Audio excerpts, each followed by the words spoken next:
नमस्कार, मैं doctor Ankita Mani, consultant obstetrician and gynaecologist from Tenderpoint hospital.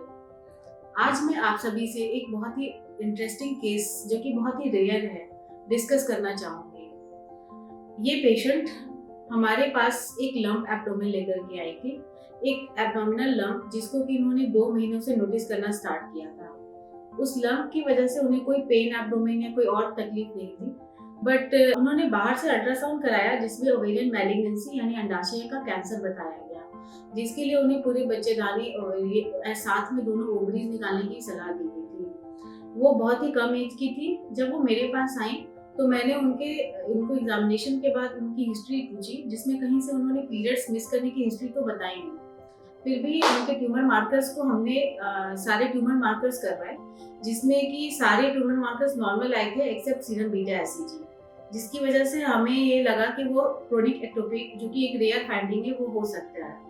इसे कंफर्म करने के लिए हमने उनकी कॉन्ट्रास्ट इनहांस्ड एमआरआई स्कैनिंग करवाई, जिसमें ये पाया गया कि उनके यूट्रस के ऊपर राइट साइड में एक बड़ा सा लंप है, जिसमें कि ऑर्गेनाइज्ड क्लॉट ऑफ मास और साथ में बहुत ही डेंस एडहेशन एंड फाइब्रोसिस होके रखा है, जो कि एक एक्टोपिक हो सकता है।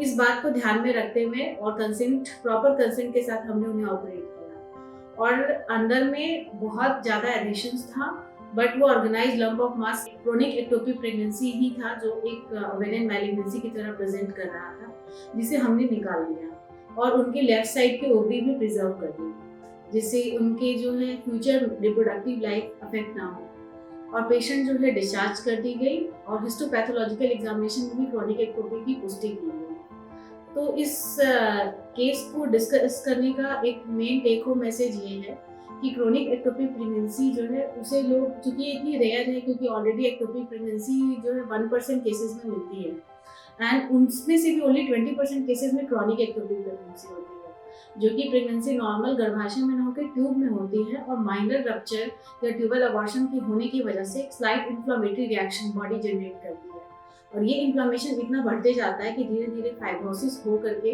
वहाँ पे पूरे एडेशन के साथ एक बड़ा सा मास बन जाता है, जो कि देखने में एक कैंसर का रूप लेता है, बट ओरिजिनली ये कैंसर नहीं होता है। इससे हमें घबराना नहीं है, इससे ऑपरेट करके आप एक नॉर्मल लाइफ जी सकते हैं। Thank you.